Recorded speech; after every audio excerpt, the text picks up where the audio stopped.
What's going on, everybody? People have been asking me for many months now to get some content up on the channel, so I've got other videos I'll be uploading that I've already, done. But I want to start out with this Skar ZVX8 that I picked up from Myron over at MB Enclosures. He cut this up on a live feed one night and went over why he didn't feel that it was, a good driver to pick if you're musically inclined person, or if you're like sound quality and things like that, and why it just didn't perform well. Some of the things he went over on it, he was pretty spot on it. I'm just going to do a little more in depth on it. I'm going to give you my opinions on it. These are my opinions only. It's not to bash Skar. I don't do that. It's just my thoughts and opinions and what I think you should be aware of, and some things that can be better, and what I'm going to use in it to hopefully improve upon this. Start with the motor. It's a 16 millimeter top plate, which is, it's pretty good. They advertise it as a 150 something ounce motor. The T-yoke, or the back plate, is pole vented and perimeter vented, and this basket is an open coil design, so cooling's not a problem. I like the thick cast aluminum basket on this 4-spoke. When I had it off, it's pretty hefty, so you're not going to have to worry about it cracking, and that's pretty much all I like about it. The things I don't like about it, the first and foremost on this is it's advertised as a 2.5-inch coil motor, and it's not. It's a 2.38-inch coil motor in this, and the coil size is not the problem. I just think they should advertise it, for what it is. Kickers used that voice coil for years, along with the 2.58-inch, but Kicker used this, Alpine used it, I do believe, and some of the older type bars and stuff. The old Nocturnal Sounds used this voice coil. Audio Bond used it in some of their drivers.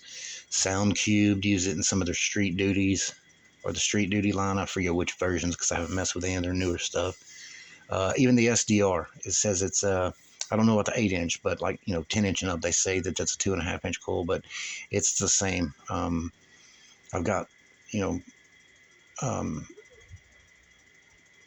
some red spotters with leads from George over at Florida Base, and it's they're 2.38-inch as well. Just to be aware on the SDR as well. So that's the one thing I didn't like about it, was just advertising incorrectly. But that huge gap, if you can see that there, this thing has a huge gap in it. I didn't get any of the soft parts with this one, so I didn't have anything to go by as far as what the outer diameter of the coil or anything like that was on it. And I've only had this like a little over a week, but I did pick one of these up local a couple of days ago from a younger guy. He had only had it like a month or so, and he just didn't like the sound quality. He didn't like the fact that it didn't play, in the lower frequencies that he wanted to play in. And so I had a 10-inch subwoofer that I had built, a couple months ago, and it was, I had never really played it, and I just asked him if he'd be interested, so I gave him an enclosure as well, and we just swapped. So I pulled the TS parameters on it, and even though it was a little over a month old or whatever, it wasn't like he was overpowering it. So, I know like the FS and things will change and lower and whatnot, but the TS parameters were not close to what they advertise. So, there's that as well. Kevin doesn't design anything over at Skar. China Future Sound, builds all their, their drivers and stuff. So the engineers over there pretty much like, a lot of times if parts fit, it works. And, that's just keep costs down and so forth. But anyways, you guys should just be aware of that. This subwoofer is advertised as an SPL driver, and that's exactly what it is. Anything in the upper 30 hertz range and down, like it doesn't perform at all. It's strictly just made for output, SPL, throw a bunch of power to it, and there you go.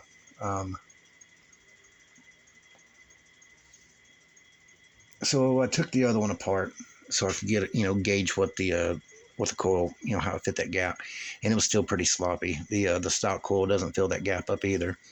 that makes for, that affects the sensitivity of the driver. It's very inefficient, and that's why you do throw a lot of power to these to get them moving. I didn't like the wide roll surround. It was very dense and thick. It was stiff as well, and the surround is part of the suspension. So we get down here. It's a 6.25-inch spider. They used a lower spider, and it was, pretty stiff. And spaced was an upper spider with the leads, and it was pretty stiff. That lower spider is a control spider. Typically, you will find those on subwoofers with a tight gap. And what that control spider does is the axial movement of the coil and the gap under the linear excursion of it. What happens is that control spider will help limit the rock in the gap. Also, you'll space spiders like that, for high powered applications for that same reason. It curbs the excursion a little. And after taking the other one apart, I realized that the coil doesn't have a lot of wind height to it. And I think what they done was they utilized that lower control spider, put a wider, stiffer surround, in the stiffness of the spiders to curb that excursion. Not because it would bottom out or anything, but, possibly jump in the gap before that. It helped, limit down the X mechanical on it. So there's just things I didn't like about it. What I did was, since I knew I was using the 2 3/8-inch coil on it, I went back through all my parts, and I got a bunch of kicker coils because we used kicker motors for a guy and put aftermarket aluminum baskets on it. And so I had a bunch of kicker parts, and these are just Precision Econo-Wine, black aluminum formers, vented. It's the 2.38-inch, and it's got a wider outer diameter than the stock coil, so it fills up that gap a little better. Also, the winding width on this, either 6 or 8 millimeters. That's got taller winding width than the stock coil. And I've got some with a little less winding height than this back there, but I wanted to use that to try to get more excursion capability that this motor has. This voice coil is quite a bit heavier than the stock coil, but it does, like I said, it fits the gap great. And also with that, once it's centered in the gap, this coil is never going to bottom out. Like, I can literally drop that in there and the former sets about even with the top plate, so I'm not worried about it bottoming out. I have some of these with the taller formers as well. When we're doing some of those, sometimes you need a taller former to meet the cone neck, depending on how the depth of the basket and so forth. So I'm just going to use this one so I don't have to cut the former down. Also, when I was going through parts, I was just going to put a 6.25-inch spider back in it down here, like a dual layer one with the flat leads.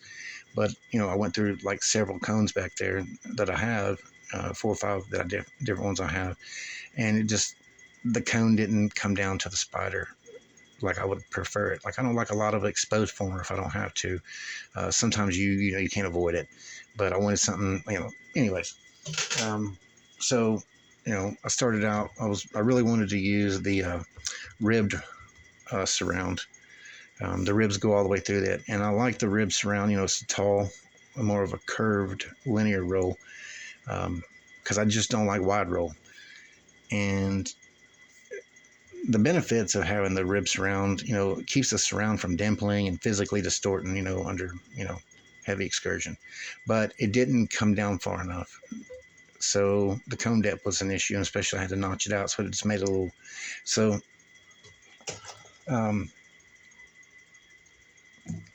I picked, after going through them, I'm going to use this tall curved linear roll. It's got a softer surround than the stock cone had on it. You get, the X-Max potential is greater with this than the stock cone. I'll put I'll do it like the compression cap the inner cap on it, and then I'll just top it off with a carbon fiber dust cap, and make it look nice. I really wanted to try to get a bigger spider in it, and I remembered I had some of these, but I just grabbed this one because uh, the inner diameter of this is 6.1 inches on the inside, and I used a cupped JL Audio spider, the old tan one, a replacement, when I was building some sound quality drivers.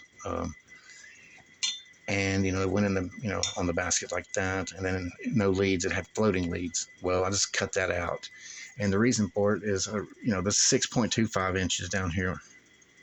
It's a vintage riser, but it's 6.25 inch landing down here, 6.5 on the top. So it's going to let me utilize a 6.5 inch spider in it, get a little more surface area in there for the the excursion, get a little more excursion out of it with a larger spider. And what I'm going to do is I had went through the kicker parts, and I got these 6.5 inch spiders with the 2.38 inch neck already, flat leads, and it's a dual layered spider. So it'll go in there like that. It sets real nice, fits nice there. And then, like I said, by using that and raising up the spider as well, it only gives me like 1/8 of an inch between the cone neck and the spider. So it gives me a nice, channel there, for an epoxy bead to, have a good strong triple joint. So that's pretty much the parts I'm going to go through on that. Again, I just wanted to make this video. I don't want to, drag it out. If you're a bass heavy person, like I said, you like, play in the 30s and below, I wouldn't pick this driver up. I wouldn't. There's too many better options out there, that's geared more on the sound quality end, that may not have quite like as power handling as this says it is. But, this driver is just an SPL driver, just as it's listed.